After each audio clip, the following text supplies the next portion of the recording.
ভাবতেই ভালো লাগতেছে গোয়িং টু বাংলাদেশ। খুবই ঝামেলা একটা কাজ, সব কিছু এত সুন্দর করে গুছায় টুছায় নিয়ে এসছে যাতে ঝই ঝামেলা না হয়। ঠিকই এখানে এসে স্ক্যানিং, এখানে স্ক্যানিং করার পরে ব্যাগটা আটকাইলো, বললো যে ব্যাগ খুলতে হবে। মোটামুটি আমাদের সব কিছু গুজগাছ করার পরে এই হলো অবস্থা, 2-4টা লাগেজ সাথে ঘাড় ব্যাগ। তো ভাই এখন আমরা মোটামুটি দেশের উদ্দেশ্যে রওনা হব, বাংলাদেশ। আমরা রিলিজ নেওয়ার পরে মোটামুটি এইখানটাতে সপ্তাহখানেকের মতো ছিলাম। এটা হচ্ছে সুজল দাদার কোম্পানি। এখানে মূলত বড় বড় যেই পার্টেক্স আছে এগুলো বিভিন্ন সাইজে কাটা হয়। দরজা, জানালা, খাট মোটামুটি সম্পূর্ণ রেডি করা হয় এইখানটাতে। এটা হলো সেই ফ্যাক্টরি। এখানে ফার্নিচার ফ্যাক্টরি বলা যায়, যেটা কোরিয়াতে বলা হয় খাগু কোম্পানি। এই হচ্ছে সুজল দাদার বাসায় আমরা ছিলাম গত সপ্তাহখানিক। আর এই যে ভিতরে দেখেন সব পার্টেক্স আর কি, এগুলো হলো কাঁচামাল। আর এগুলো বিভিন্ন সাইজে কাটা হয় নাকি দাদা? বিভিন্ন সাইজে কেটে খাট, দরজা, জানালা বিভিন্ন কিছু বানানো হয়। তো দাদাকে মোটামুটি আমরা বিদায় জানাচ্ছি। কোম্পানি থেকে বের হলাম, বের হওয়ার পরে সিনারিটা দেখেন, পুরো পাহাড়ে সব মেঘ জমে আছে। আজকে আবার মেঘলা। আর ওই যে ভাই মোট 2টো লাগেজ নিয়ে হাঁটতেছে, আমি আমার 2টো লাগেজ নিয়ে এখন হাঁটবো আবার। আমাদের সাথে যেহেতু 4টা লাগেজ, একটা ট্যাক্সিতে করে যাওয়া যাবে না, কারণ ট্যাক্সির পিছনে যেই জায়গা সেখানে 4টা লাগেজ জায়গা নেই। যার কারণে আমরা 2টা ট্যাক্সি কল করছি, তারা অন দ্য ওয়ে। ফাইন, তারা চলে আসবে, হয়তো 2-4-5 মিনিট সময় লাগবে। তো এখানে ট্যাক্সির জন্য কিছুক্ষণ অপেক্ষা করতে হবে।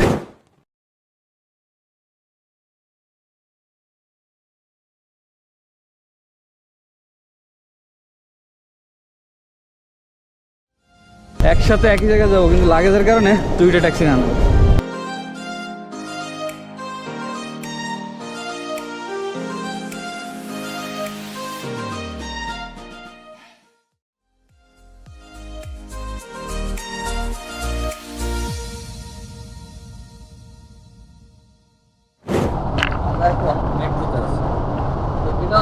এয়ারপোর্ট লাইন, এই মাত্র মেট্রো থেকে নামলাম। এটা হচ্ছে ইনসন ইন্টারন্যাশনাল এয়ারপোর্ট টার্মিনাল 1-এর মেট্রো রেলের ভেতরের অবস্থা।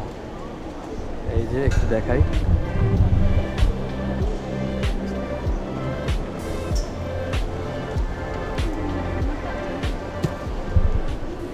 এই যে এলিভেটর,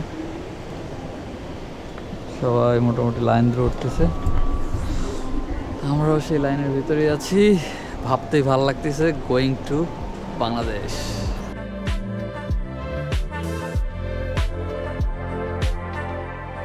এখানে একটা 4 রাস্তার মোড় ছিল, 4 রাস্তার সাগরী না? তো ওখানে 4টা দিকে লেখা, কোনো জায়গায় লেখা এ থেকে এফ পর্যন্ত, আবার আরেকটা দিকে লেখা এন থেকে, এরকম আর কি। এ থেকে জেড পর্যন্ত টোটাল 4টা ভাগে ভাগ করা। এটা দিয়ে বোঝাচ্ছিল কাউন্টার আর কি। আমাদের যে প্লেন, দ্যাট মিনস আমাদের প্লেনের নাম হচ্ছে আর কি, এয়ার টিকিটের হচ্ছে আপনার ক্যাথে প্যাসিফিক। সো কে যেই সেকশনটা আছে আমরা সেই সেকশন দিয়ে যাচ্ছি। এই যে কষ্ট করে হাঁটার দরকার হচ্ছে না, অটোমেটিক রোড সব কিছু।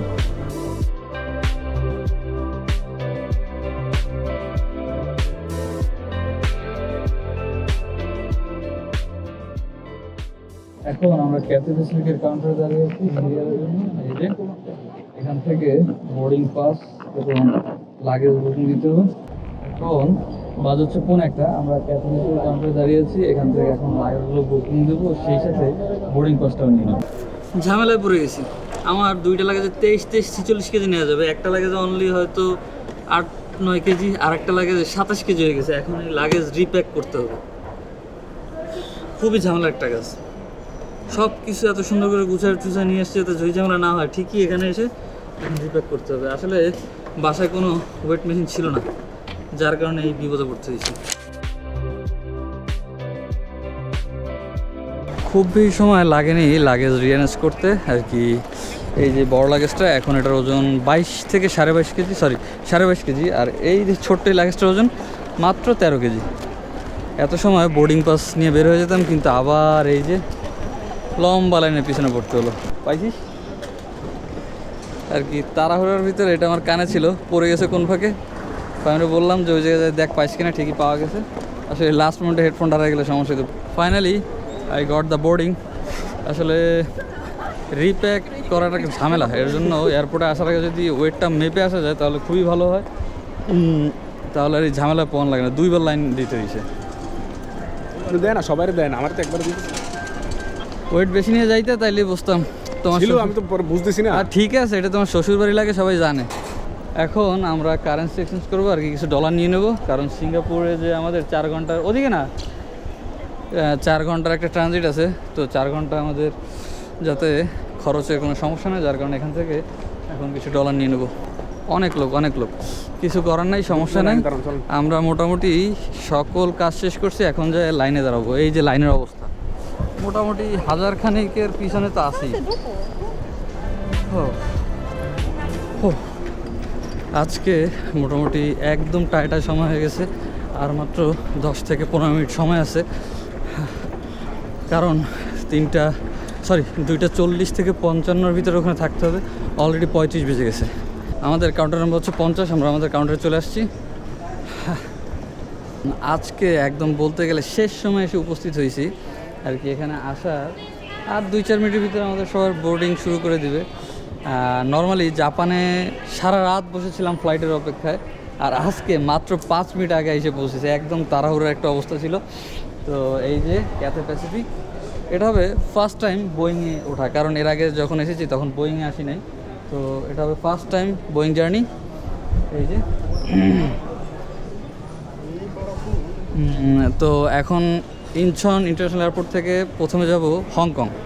সেখানে 4 ঘন্টার মতো একটা টাইম থাকবে, ওখানে এয়ারপোর্টে ঘোরাঘুরি করব। তারপরে হংকং থেকে যাব হচ্ছে বাংলাদেশ।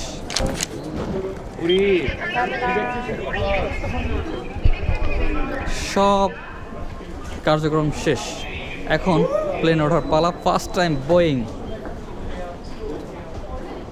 এর আগে যেগুলো ছিল এগুলো সব মিনি বাস, মিনি প্লেন, মাউল বসু।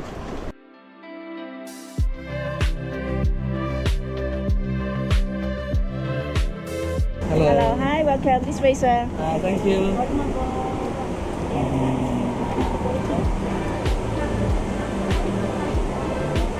প্লেনের সাইজ দেখেন, দিস ইজ বোয়িং।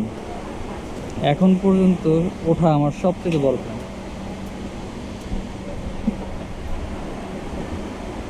আমার সিট নাম্বার হচ্ছে 78A।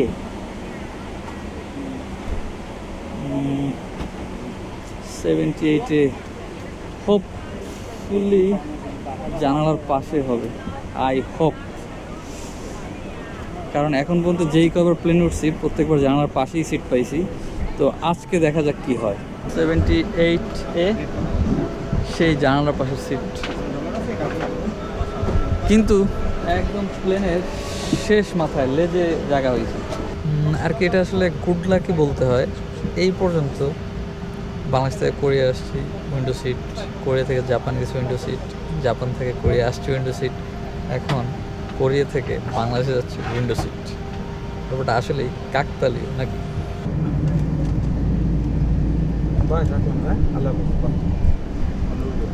এখন আমি আর কি যে প্লেনটাতে আসছি এটা অলরেডি রানওয়েতে চলে আসছে, এখনই মোটামুটি ফ্লাই করবে। আমাদের আগে আরেকটা এয়ারপ্লেন রয়েছে, সেটা হচ্ছে কোরিয়ান এয়ারে, ওটা ফ্লাই করার পরেই আমাদের সিরিয়াল। তো এখন মোটামুটি রানওয়েতে এসে দাঁড়িয়েছে, আর অল্প কিছু সময়ের ভিতরেই আবার আকাশে উঠবে। আকাশে উঠতে ভালোই লাগে, আর সেটা যখন হয় নারীর টানে দেশে।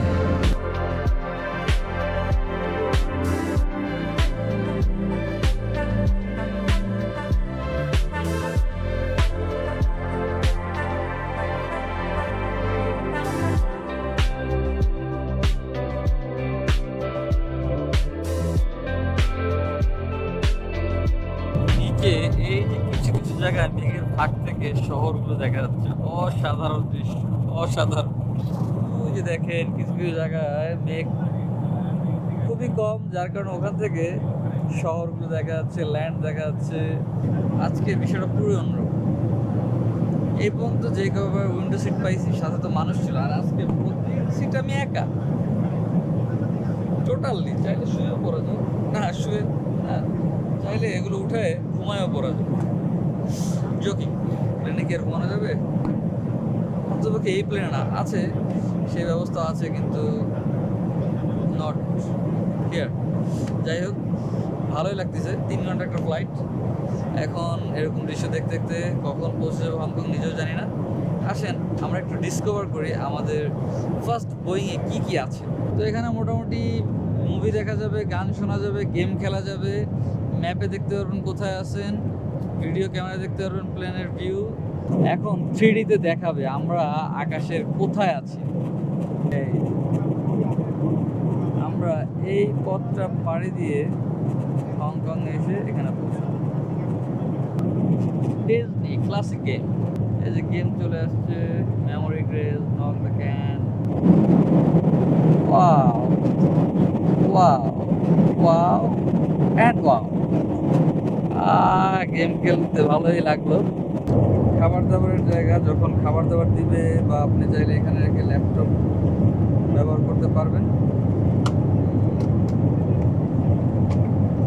ওকে, আর এটা হচ্ছে চাইলে কফির কাপটা এখানে রেখে আপনি কফি খাবেন আর বাইরের যে ভিউ সেটা এনজয় করবেন। গান শোনার জন্য আরেকটা জিনিস দেওয়া আছে, তা হচ্ছে এই যে হেডফোন। এই যে এখন হেডফোনটা খুলে ফেলি, কারণ যেহেতু কোনো ইন্টারনেট ব্যবহার করতে পারবো না, সেহেতু এখান থেকেই কোনো গান, মুভি বা কার্টুন কিছু একটা করতে থাকি। আমি মুভিটা প্লে করার আগে যে জিনিসটার সমস্যা পড়ছি তা হচ্ছে এখানে আমি কোথাও হেডফোন জ্যাক খুঁজে পাচ্ছিলাম না। অনেক খোঁজাখুঁজি করে আবিষ্কার করলাম হেডফোন জ্যাকটা আমার যে হ্যান্ডেল বার, এই যে এইখানটাতে হচ্ছে হেডফোন জ্যাকের জায়গা। আরেকটা জিনিস, তা হচ্ছে এইমাত্র খাবার দিয়ে গেল, তো খাবারটা একটা জিনিস দেখে ভালো লাগছে আমার কাছে। এই যে মুসলিম মেল আর কি, মুসলমানদের জন্য তারা আলাদাভাবে খাবার ব্যবস্থা করছে। এই জিনিসটা খুবই ভালো লাগছে আমার কাছে। এর ভিতরে পুরো গরম, সম্ভবত রাইস টাইপের কোনো আইটেম হবে, একদম গরম, মানে হাত দেওয়া যাচ্ছে না। আর এটা হচ্ছে একটা রুটি, আর এখানে কিছু, এখানে 2টা তরমুজ, 2টা ড্রাগন ফলের টুকরো আছে, এখানে একটা ম্যাঙ্গো জেলি, আর এটা সম্ভবত ডেজার্টের কোনো আইটেম। হঠাৎ করে এই প্লেনটা আর কি ভাঙা রাস্তায় গাড়ি চলে যেমন ঝাঁকি মারে, যেমন ঝাঁকি মারতেছিল। এই যে ডানাটা, এই যে ডানাটার দিকে দেখলে বুঝতে পারবেন ডানা কীভাবে নড়তেছে আর কি। পুরো মনে হচ্ছে যে ভাঙা রাস্তার উপর থেকে ট্রাক চলতেছে, সেরকম একটা অবস্থা। ওয়াও, দেখেন মেঘের পাহাড়, মেঘের পাহাড়। নিচে থেকে তো দেখা যায় পাহাড়ের সাথে মেঘগুলো লেগে আছে, আর এখানে পুরো মেঘেরই পাহাড় হয়ে আছে। অসাধারণ দৃশ্য। এই যে পুরো সাগর উপরে হংকংয়ের কাছাকাছি চলে আসছি। হংকং পৌঁছাতে আর মাত্র 1 ঘন্টা সময় লাগবে। একটু আগেও 40,000 ফিট উপরে ছিলাম, আর এখন আস্তে আস্তে নিচের দিকে যাচ্ছে। এখন আছি 14,000 ফিট উপরে। আর মাত্র 16 মিনিট সময় লাগবে ল্যান্ড করতে, যার কারণে আস্তে আস্তে নিচের দিকে নামতেছে। এই যে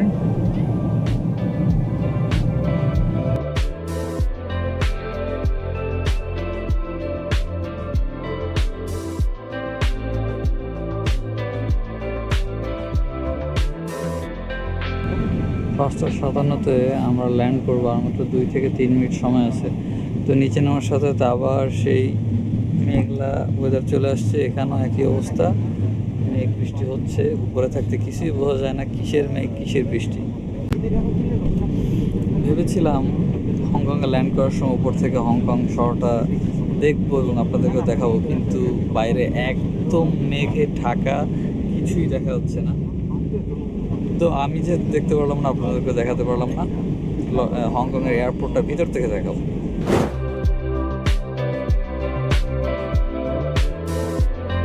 এইমাত্র প্লেন থেকে নামলাম। হংকং এয়ারপোর্টের রানওয়ে এত বিশাল, ল্যান্ড করার পরেও প্রায় 15 থেকে 20 মিনিট সময় লাগছে প্লেনের এই যাত্রী নামানোর জায়গায় আসতে। তাহলে চিন্তা করেন যে কতটা সময় আর কতটা বড় আর কি। তারপর আরও দেখতেছিলাম যে আরও নতুন করে কাজ চলতেছে এয়ারপোর্ট বাড়ানোর জন্য। আমি তো একা 3 সিট নিয়েছিলাম। তা আমরা এখন আছি হলো ইমিগ্রেশন পার হওয়ার আগে। এই হলো ইমিগ্রেশনের জায়গা। যাদের ভিসা আছে তারা এখান থেকে ইমিগ্রেশন পার হয়ে হংকংয়ে ঢুকবে। আমাদের হংকংয়ের কোনো ভিসা নাই, যার কারণে আমরা এই এরিয়ার ভিতরে ঘোরাফেরা করব। এখানে একটা রেস্টুরেন্ট আর কি মোটামুটি কিছু আইটেম আছে, হয়তো স্ন্যাক্স টাইপ। তো এখন পানি কিনবো, সেই সাথে দেখি একটা ওয়ান টাইম চামচ পাওয়া যায় কিনা। এখন খাওয়ার জায়গা খুঁজতেছি, এখন পর্যন্ত খাওয়ার জায়গা পাইনি। এখন সামনে একটা রেস্টুরেন্ট পেলাম, দেখি এখানে কি খাওয়ার ব্যবস্থা আছে আর কি। 2-3টে রেস্টুরেন্টে যে ফেরত আসতে হয়েছে, তার কারণ হচ্ছে তারা ডলার অ্যাকসেপ্ট করবে না, তাদের দেওয়া লাগবে সিঙ্গাপুরি ডলার। তো এখন আসলাম মানি এক্সচেঞ্জে। এই যে পানির বোতল, এটা কিন্তু হয়েছে 20 সিঙ্গাপুরি ডলার দিয়ে। কয় টাকা পরে বাংলা এখন হিসাব করতে পারিনি, পরে জানাবো।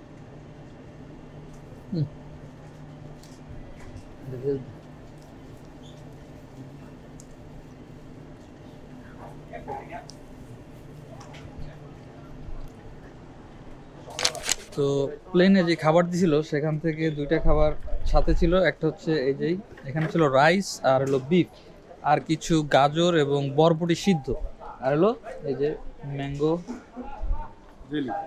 জেলি। বললে গেছি, আসলে এত কিছু মনে থাকে না। তো রেস্টুরেন্ট খুঁজতেছিলাম প্রথমে, কিন্তু রেস্টুরেন্ট না পাওয়ার কারণে চিন্তা করলাম সাথে যা আছে সেটা খেয়ে আগে ঠান্ডা করি পেট। এয়ারপোর্টের ভিতরে একটা বন্দি বন্দি ভাব চলে আসছে, কারণ এই যে এই এরিয়ার বাইরে যেতে পারবো না। এই ফ্লোরটা মোটামুটি একটা রাউন্ড দিব, এখন রাউন্ড দেওয়ার পরে উপরে উঠতে হবে। উপরে ওঠার জন্য আমাকে বোর্ডিং পাস দিয়ে উপরে উঠতে হবে, তারপর নিচে নামতে পারবো না। তাই চিন্তা করলাম পেট মোটামুটি ঠান্ডা হয়েছে, এখন নিচে একটা চক্কর দিই, দেখি কি কি আছে এখানে। মূলত আমি আসছিলাম এই সানগ্লাসের দোকানটাকে উদ্দেশ্য করে, কিন্তু দোকানটা বন্ধ হয়ে গেছে।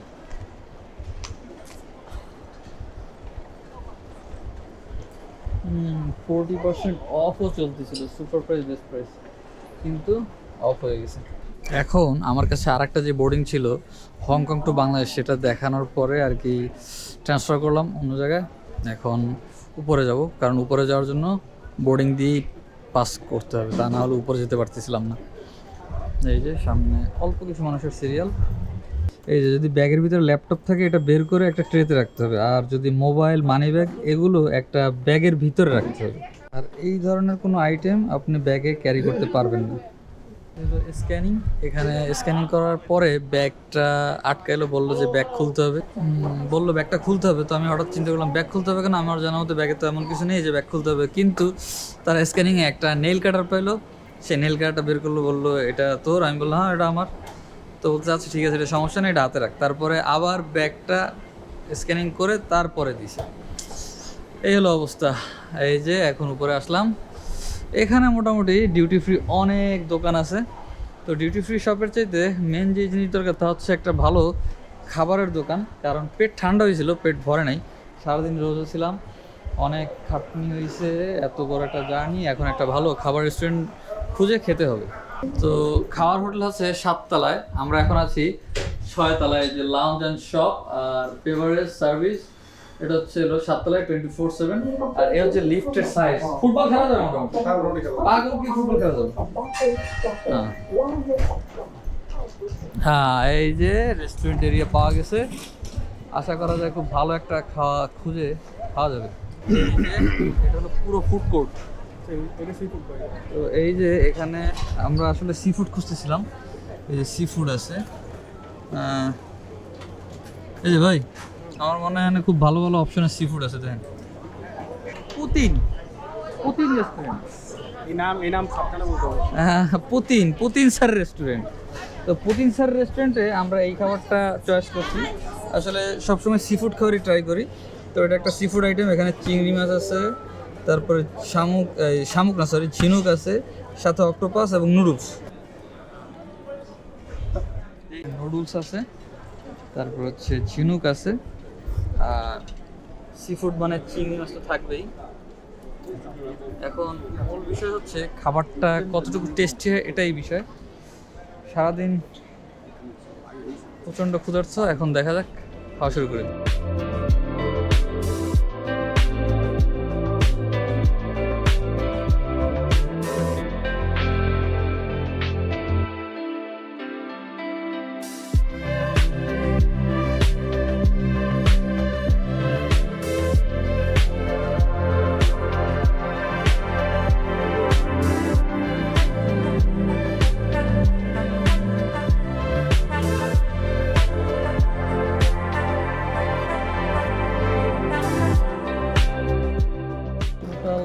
এয়ারপোর্টে 530টা গেট আছে। তো আমি 1 থেকে 50 পর্যন্ত হেঁটে আসলাম, আমাদের ক্যাথে প্যাসিফিক পাইলাম না। এখন আসলে শিওর হতে হবে যে ক্যাথে প্যাসিফিকের গেটটা আসলে কোথায়। তাহলে চিন্তা করুন যে এয়ারপোর্টটা কত বড়। পুরো এয়ারপোর্টের চক্কর দিতে গেলে অবস্থা খুবই টাইট হয়ে যাবে। তো মোটামুটি আইডিয়া নিয়ে ফেলছি, আমাদের যে ফ্লাইট সেটা হচ্ছে 40 নাম্বার গেট। সো টেনশন গেছে, প্রায় আধা ঘন্টা ধরে আমি গেট খুঁজছি যে আমাদের প্লেনের জন্য গেট নাম্বার কত। সেটাই মাত্র একটা বোর্ড দেখলাম, বোর্ডে পেয়ে গেলাম 40 নাম্বার গেট। হাঁটতে হাঁটতে হাঁপায় গেছি, তো হাঁপায় গেলে ব্যবস্থা আছে, দাঁড়ায় থাকলে আগে যাবো। আগে দেখলে তো একটা দাবার গেম খেলা যায়, মজার জিনিস, টাইম পাস করার।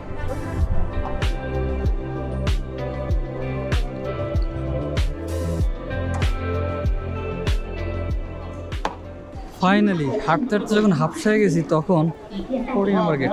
এই যে 10:55-তে ফ্লাইট, 10:15 থেকে শুরু হবে boarding pass. So if you want to line up, please come on this side. Oh. Here, this side, this side.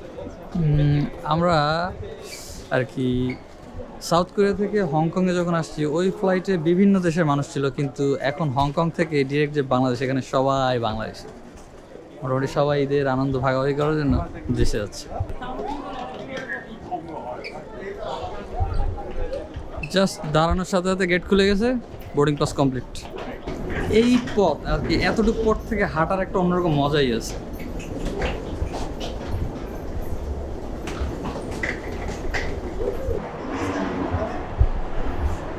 Finally না আই মিন বাংলাদেশ। রাত 3টা একদম অন দ্য টাইম ল্যান্ড করছি।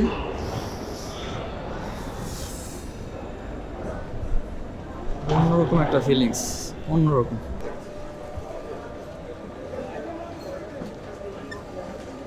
অবশেষে একখান পাইলাম, বাবুই তো জিনিস না ভাই ভালো। আর একখান অন দ্য ওয়ে। আমরা ভাই আমার তো কোনো খোঁজ নেই। বল নাই, আসবে না। এই যে আমাদের শাহজালাল আন্তর্জাতিক বিমানবন্দরের 2 নম্বর গেটে দাঁড়িয়ে আছি।